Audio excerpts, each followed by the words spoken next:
This morning, I entitled our devotion, Prioritize the Priority.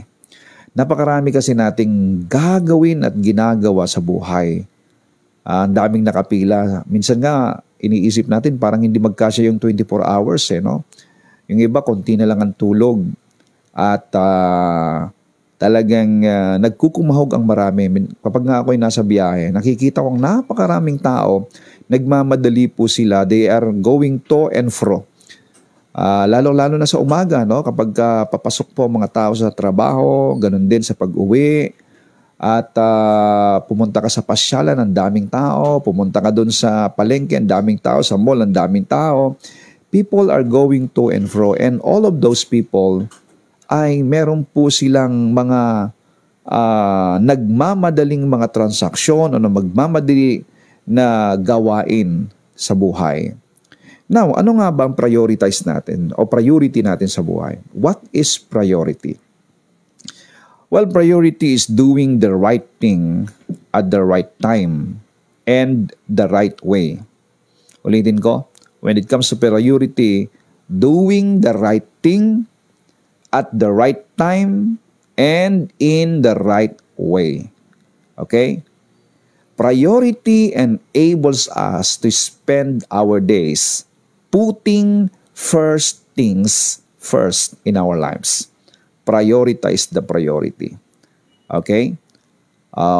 Like for example, ano po ba ang dapat nating unahin sa paggising natin sa umaga?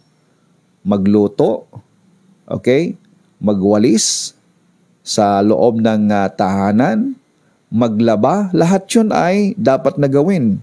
Okay? Pero ano po ang priority natin? Tawagan ang mga kliyente, tingnan ang mga transaksyon, ano pong priority natin? Of course, bilang mga anak ng Diyos, you know your priority when you wake up in the morning. When you open your eyes, the first thing that we should tuning in our mind and our heart is in the throne of God's grace. Ayan. Yan ang priority natin. Ano? Sapagkat ang buhay po natin ay nakasalalay doon sa pinagmumulan ng buhay, the very source of life. Kung ang prioridad mo ay yung hanap buhay at wala doon sa source of life o pinagmumulan ng buhay, you are in a wrong priority. Hinahanap mo ang buhay, samantalang yung pinagmumulan o the fountain o the very source of life, disconnected ka. Di wrong priority. Ano? Alam nyo ang buhay. Ano ba ang buhay? Ang buhay po ay yung meron kang oras. Kasi yung iba, lahat ng kanilang gagawing napakarami kapag wala na po silang time. Alam nyo, wala na pong oras. Lahat ng yan ay titigil. Lahat ng iyong nakapilang gagawin titigil kapag naubusan ka na ng oras. Kaya po, ang bawat oras natin ay ginto. Ang bawat oras natin, sabi nga ay time is gold. Therefore, ikaw ay mayaman sapagkat punong-puno ka ng gold. Ang dami mong gold. Ano po yung gold na yon? Yung oras mo. Kaya use your time to or spend your time to purchase something good. Hindi po wasted ang ating pong time or wasted ang ating mga gold sa buhay po natin. You are so rich because you are full of gold. Yung iba, kukunti na lang ang gold nila, kukunti na lang ang time. Mga kapatid, the key to success is the effective use of time. And the key to effective use of time is to have a correct priorities. If we fail to put first things first, even though we succeed in gaining this world, we are a failure. Ang sabi ng Mark chapter 8 verse 36, what will it profit a man if he gains the whole world and loses his own soul? Or what will a man give in exchange for his soul? Makamtan mo man ang lahat ng yaman sa mundo, ang lahat ng karangyaan, parangal ng tao sa mundo, ano ang iyong mapapala kung ang iyong kaluluwa ay mapapahamak? And this is the very word coming out from the mouth of Jesus Christ. What can a man profit if he gains the whole world, and yet he lost his or her soul? Alam niyo ba, ang problema po dito sa success na gusto ng tao na makamtan, kasi lahat tayo gusto nating mag-success eh. Gusto nating mag-succeed, gusto nating umunlad ang ating pamumuhay. Lahat tayo. But alam niyo ba na kailangan mahukay muna natin yung pinaka-root cause kung bakit hindi nakakamtan ng success at kung paano magkaroon ng success ang buhay ng isang tao.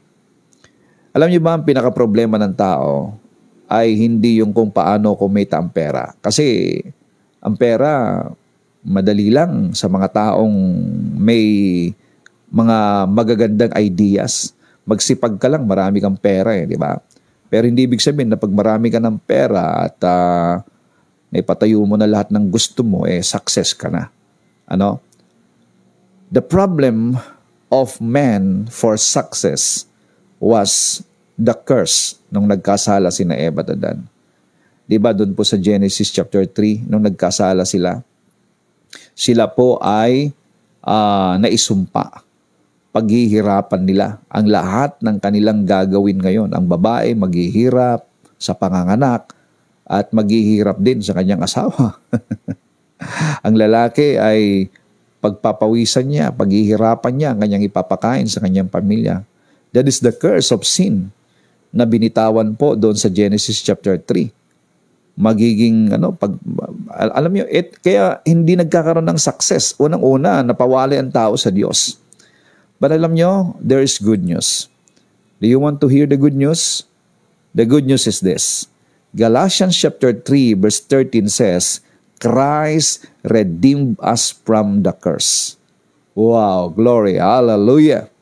Pakisulat nga po ninyo diyan muli, Christ redeemed me from the curse. Redeem, past tense, may ed, no? Christ redeemed me from the curse. So unang-una, para magkaroon po ng tagumpay, ang isang tao ay dapat ma-redeem ka muna, maiahon ka muna sa sumpa. The curse of sin and the curse of the law. Yung pong curse dito sa Genesis chapter 3 ay ito po yung nagpapahirap sa maraming tao. At ito yung dahilan kung bakit naging magulo maraming ang mundo. No? Of course, yung curse na yon ay nanggaling po doon sa kasalanang dumating. Ano?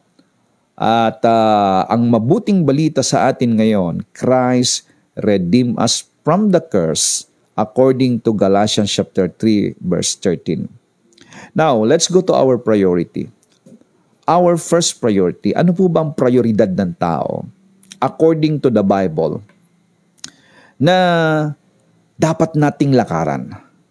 Well, in Matthew chapter 6 verse 33, ito po dito natin makikita yung pinaka-key word kung ano ang dapat nating unahin upang lahat ng bagay na pinagkakaabalahan ng mga tao sa mundo ay maidaragdag sa inyo. So our first priority, the principal and most important activity of our life as Christian is to seek first the kingdom of God and His righteousness. And all these things shall be added unto you. Ang ganda po yung pangako All this, yung this po doon ay plural. Hindi po siya T-H-I-S, kundi T-H-E-S-E. Plural. Lahat ng pinagkakaabalahan ng mga taong hindi nagtitiwala sa Diyos, lahat ng kanilang mga pinaglalaanan ng panahon para makamtan ang mga bagay-bagay na gusto nilang maidagdag sa kanilang buhay, ang sabi ni Lord sa atin na sumasampalataya sa Kanya is that all these things shall be added unto you. So ano po yung key? Ano po yung susi? Ano yung prioridad na dapat nating maunawaan, maintindihan dito po sa verse na ito? The word seek. As S-E-E-K, seek. And to seek means to pursue with vigor, determination. Seek with vigor, determination. Glory to God. Ang sabi po ng Psalms chapter 1, verse 1 up to and 2, Blessed is the man who walks not in the counsel of the ungodly, nor stand on the path of sinners, nor sits in the seat of the scornful. But his delight is in the law of the Lord, and in his law he meditates day and night. So, ang to seek here is that for you to seek the kingdom of God first and His righteousness, you need to have delight. You need to have joy in the scripture of the Lord, in the law of the Lord. Ibig sabihin, to the scripture. The law is all about God's word. So, seeking is to have delight in the word of God, meditating on it day and night. That is how we seek. Kaya mga kapatid, what is your priority? Our priority, number one, is to seek the kingdom of God. And the word seek is to have a delight. Merong kagalakan. Tanungin mo ang sarili mo, may kagalakan pa ba ako sa salita ng Diyos? Am I meditating the word of God day and night? Am I seeking, am I delighted myself? Natutuwa pa ba ang sarili ko sa salita ng Panginoon? Or ang katuwaan mo at kagalakan mo ay yung mga bagay ng pangmundo? Kapatid, nakikita sa puso ng isang tao kung ano ang kanyang kagalakan. Kung ano ang kanyang inuuna palagi, yun ang kagalakan niya. At ang wrong priority, mga kapatid, ay yung inuuna mo, yung hindi naman dapat. Lalo't higit ang sinasabi po ng Bible. That the teaching of the Bible, the teaching of our Lord Jesus Christ about priority is seek. And seeking also means to explore. The kingdom of God is so vast that we could spend the rest of our lives exploring it, yet only it scratches the surface. Ibig sabihin, napakalawak po ang kaharian ng Diyos na kapag tayo po ay nag-spend sa buong buhay natin para po i-explore, alamin, intindihin, unawain yung pong mabubuting bagay na meron dito, kapatid, maski sa buong buhay natin, just a scratch. Konti lang po yung ating pong makikita. Kaya grabe, dito palang matutuwa ka na. Pagdating natin mismo doon sa langit, doon sa karya ng Panginoon, literally makikita mo yung pong lahat ng pangako ng Diyos, kabutihan ng Diyos na nakalaan para sa atin dito sa lupa. Wow! Wala pa pala sa kalingkingan yung aking naintindihan at naunawa nung nandun ako sa lupa. I tell you, kung bakit sinasabi ni Lord na seek first the kingdom of God, because you should have that faith in all things that God has prepared for you. So, explore. Seeking means explore. And another critical aspect of seeking is understanding. We need to understand. Without understanding, nothing is truly yours unless we understand. Hindi natin maunawaan, hindi natin maintindihan, then hindi po mapapasa atin. Kaya nga po yung iba, less priority nila ang salita ng Diyos at ang pangako ng Panginoon kasi nga hindi nila maintindihan at dahil hindi mo maintindihan, hindi mo mapaniwalaan, hindi mo masampalatayanan. Magmamanifest lamang po ang salita ng Diyos sa atin kapag sinasampalatayanan mo. It's only through faith that God's promises will come to manifest in our lives. Kung hindi natin naintindihan, at ang dahilan kung bakit di natin naintindihan, we don't give time for it. We are not seeking for it. We are not exploring. We have no delight in seeking God's Word. So we need to have delight. Oh, I tell you, God's Word will bring joy in your heart. So to seek also means to learn. Kinakailangan po matutunan natin. Learning. Learning is more than mental knowledge of facts and information. It's not just about information. The knowledge must be reproducible in practical terms. This means demonstrating the ability to perform the action, learn, as well as teach it to someone else so that they learn it also. Ang merong natutunan ay ginagawa na niya. So to seek means to explore. Okay, yung una kanina, to seek is to have delight in the Word of God. To delight in God's law. And to seek is to explore. To seek is to understand. And now, to seek is to learn. Learning means you have to put it into action what you understand. May natutunan ka, ibig sabihin, ginagawa mo. Ayan. Halimbawa, yung bata, tinuruan mong maghugas ng pinggan. Sabi mo sa kanya, ganito maghugas. Naintindihan mo? Opo, Nay. Ngayon, nung naintindihan niya, pero hindi naman niya ginagawa, ibig sabihin, wala siyang natutunan. Okay? To learn, to seek is to learn. Kinakailangan matutunan niya. Ang ibig sabihin ng matutunan, ginagawa na niya. Okay? So, to seek is to learn. So, meron kang kakayahan na i-demonstrate. You have the ability to perform the action learned as well as to teach it to someone else so that they can learn it also. Hindi lamang mo ginagawa, kundi ito ay iyong ipinapahayag din naman. Itinuturo din naman sa iba. Kaya nga po yung pong seeking ay napakalalim. If we gonna dig the meaning of the seek, ay napakalalim. Hindi po naghahanap ka lang dito ng wala. Kundi, ang seeking na sinasabi ng Lord dito po sa seek ye first is that you have to have delight. This must be your priority. You have to have delight in God's Word. You have to explore the Word. Give time to learn, to understand, to listen, to meditate on the Word of God. That is seeking. And this must be the priority of every Christian, every believer. Huwag nating sabihin busy tayo at pang-pastor lang yan, pang-leaders lang yan. Sa akin naman wala na akong time dyan. No. We should give time. Kapatid, you can enjoy life if you're gonna seek first the kingdom of God. Glory to God. Hindi tayo magiging lubusang masaya kung hindi natin uunahin yung pong nais ng Diyos na mauna sa atin. Alam niyo bakit?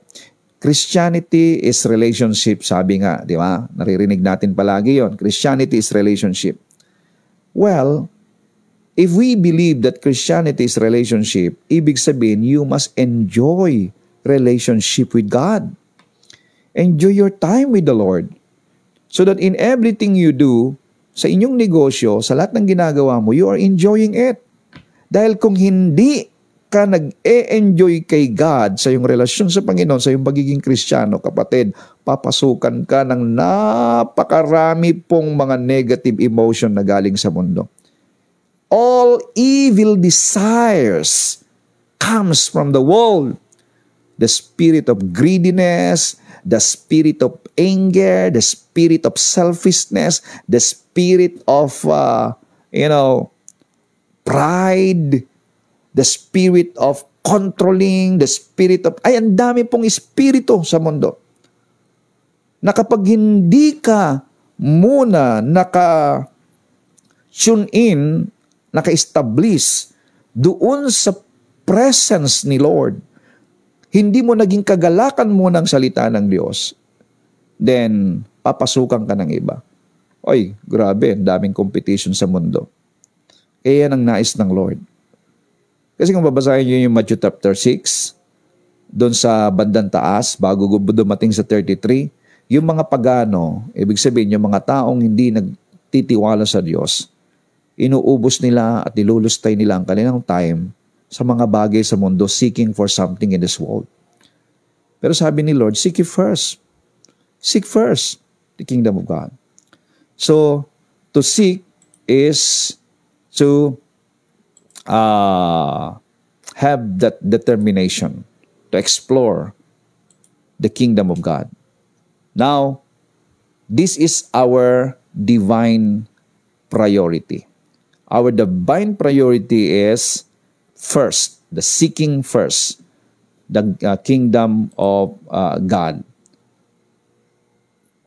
Ang ating pong principal, most important activity is seeking.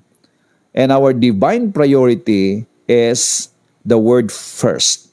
Seeking the kingdom of God first means that we pursue it as the principal thing, the first thing above and before and beyond all other things. Pag sinabi pong first, seek ye first, meaning siyang mauna sa lahat.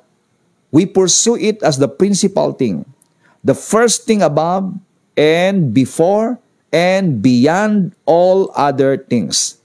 The first means that the kingdom of God is more important to us than anything else.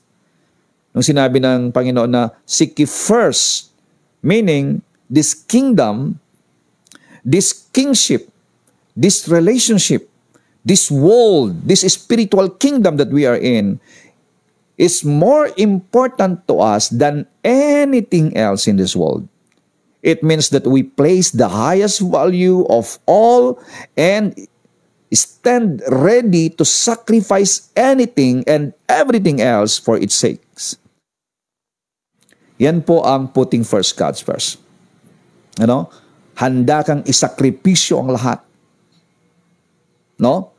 Naunahin mo ang kaharian ng Diyos. Higit sa lahat, this is priority. Our priority, our divine priority is first, the kingdom of God. Glory.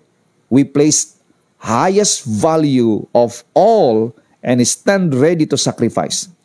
Kaya nga pag naintindihan mo to, kaya mong isakripisyo. Sabi nga ni Pablo, I consider all dung. I consider all garbage. Makamtan ko lamang ang lalong higit na mahalaga. Yan po yung first. Yan po yung puso ng isang mananampalataya na nakita niya kung gaano kahalaga ang kaharian ng Diyos. Kung gaano kahalaga ang salita ng Diyos, ang pangako ng Diyos, kung gaano kahalaga ang relasyon sa Diyos. Hindi ibig sabihin na pabayaan mo ang negosyo mo, pabayaan mo ang trabaho mo, pabayaan mo ang pamilya mo, pabayaan mo asawa mo, pabayaan mo ang mga bagay sa mundo. Of course not. Ilagay lang po natin yung first things first. Prioritize the priority. Unahin muna ang Diyos. At kaya mong isakripisyo, hindi yung ang isinasakripisyo mo ay yung paglilingkod sa Diyos. Yung iba ang isinasakripisyo nila na mawala yung pagpunta sa church, Bible study, pagbabasa ng Biblia, yung pananalangin niya personal, sinasakripisyo. Makamtan lamang ang promosyon sa trabaho. Makamtan lamang ang maraming kita sa negosyo. Makamtan lamang ang mga bagay na pangmundo. Sinasakripisyo nila yung kanila pong gawain sa Panginoon. Of course not. That's not seeking, my friend. Prioritize the priority. The Lord is teaching us this morning. Amen? Do you love what you're hearing today? Seeking the kingdom of God first means considering the interests of God before making decisions. Ano ba ang nais ng Diyos dito?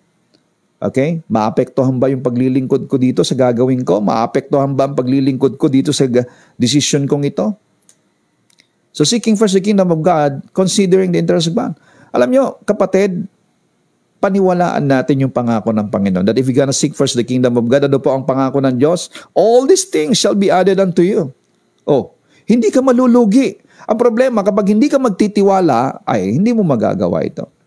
So, seeking the kingdom of God first means considering the interests of God before making decision. Pakisulat nga po ninyo dyan. Considering the interests of God before making decision. Isasangguni mo muna sa Lord yan. Pag yung decision mo ay naapektuhan ang relasyon mo sa Diyos, naapektuhan yung ginagawa mo sa Panginoon, yung tungkulin mo sa Diyos, naapektuhan dun sa iyong tinanggap na ministeryo sa Panginoon, kapatid, you're not seeking first. Dapat ang seeking first is that you are ready to sacrifice everything.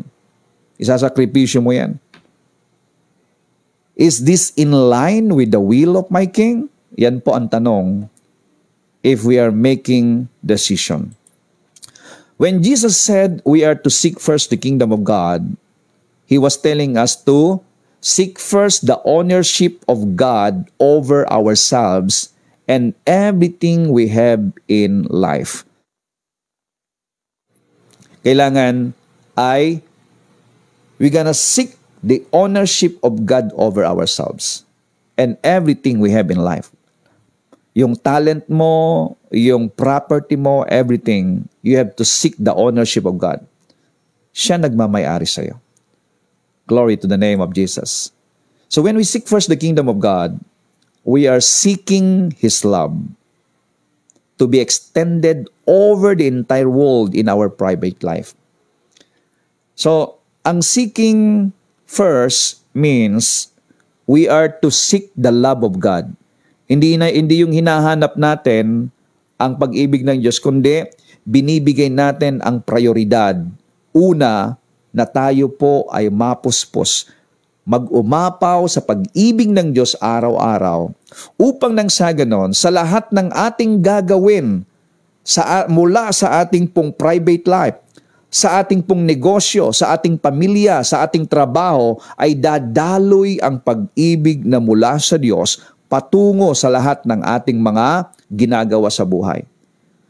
Kung bakit nais ng Diyos na we're gonna seek first the kingdom of God upang nang sa ganon, lahat ng gagawin natin ay align sa perpektong kalooban ng Diyos at magagawa natin ito in glorifying His name or for the glory of His name, and we can do this out of God's love in our heart. Ito po'y mula. Kasi nga po, in seeking first God's kingdom, in seeking first, making Him the priority, ay, grabe, yung pag-ibig niya ang ating pong inuuna. At yung pag-ibig na yan, yun po ang ating pong ini-implement sa lahat ng ating ginagawa. Oh, glory to the name of Jesus. Mga kapatid, the kingdom of God is a kingdom of love. The kingdom of God is the kingdom of righteousness. The kingdom of God is the kingdom of authority. And the message of the kingdom is the gospel of grace. The message of grace.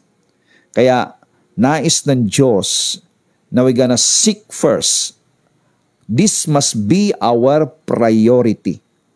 Sa dami ng ginagawa natin sa mundo, prioritize the priority. Because in this kingdom, my friend, you are soaking yourself in God's love. In this kingdom, you are establishing yourself in God's righteousness. In seeking the kingdom of God, you are knowing, or you know and understand and establishing yourself in God's authority. Tapi nakikita mo yung authority mo kapag yung authority na binigay sa'yo ng Panginoon, if you gonna understand this. Kaya nga po, seek is to understand. At ipabahagi mo ngayon ang mensaheng ito sa lahat ng tao, sapagkat ang mensahe ng kaharian ay mensahe ng mabuting balita patungkol sa ginawa ng ating Panginoong Jesucristo doon sa krus ng Kalbaryo. The message of the kingdom is the gospel of grace. Pakisulat nga po ninyo dyan, the kingdom of God is a kingdom of love. Ayan. The kingdom of God is a kingdom of love. Kaya po, seek first. Meaning, prioritize the priority. Kapatid, this is the message of the Lord for us today. And I do believe that the Lord speak to you right now. And glory, hallelujah. Thank you, Lord, for the promise. And again, what is the promise? All these things shall be added unto you. Praise God. Expect that everything be added unto you if you're gonna seek first, if you prioritize the priority. And our priority is to delight ourselves in His law, in the Word of God, to explore more on this kingdom, and to understand, and to learn, and making it first. We are willing to give up everything just to makamtan lamang natin ang lalong higit na mahalaga. Because in this kingdom is the kingdom of love, kingdom of righteousness, kingdom of authority, and the message of the kingdom is the message of God's grace. Ang dami nating dapat matutunan dito. Kaya, again, congratulations sa lahat na nagpa-prioritize sa kanilang priority, seeking first the kingdom of God. Expect that all these things shall be added. Yung all these things doon, mga kapatid, hindi lamang po pera, hindi lamang po relasyon, kagalakan. Kasama po doon ang kagalingan, kasama doon po ang tagumpay, kasama po doon ang nag-uumapaw na kagalakan sa puso ng isang tao. Everything in the kingdom of God is peace, joy, and righteousness. So all these things, this joy, this peace, this righteousness, it will all be established unto you. Then you're gonna enjoy life. Oh, this is God's righteousness. This is God's message for us today. Father, thank you. I declare that this message of prioritize the priority, Father God, may sink in into the heart of everyone listening right now. As we come to decide, Lord God, and stand to seek first your kingdom, we gonna experience, Lord God, the power of your promise, the reality of your word, that all these things shall be added unto us. Thank you, Lord, for the joy, and thank you for the strength coming from the Holy Spirit as we gonna seek first your kingdom. I declare, Father, your favor and your blessing and your protection and your healing, your power, your love to manifest in the lives of everyone listening today in Jesus' name. Amen. Thank you so much, everyone. Once again, salamat sa Diyos sa kanyang mensahe sa atin sa umagang ito. Ako po ay natutuwa at napapalakas po sa mensaheng naririnig ko sa bawat araw. It is God's message for us every morning. Kaya thank you for joining and thank you for sharing, mga kapatid. And thank you also for your prayer to Pastor Walter and to my family. And of course, your support. Thank you for your love support. If you want to be a part of this ministry, then you can send your love support. Sa ating pong GCash number, nandiyan po yung CP number natin, that is our GCash number. And you can also support to our feeding program and building project.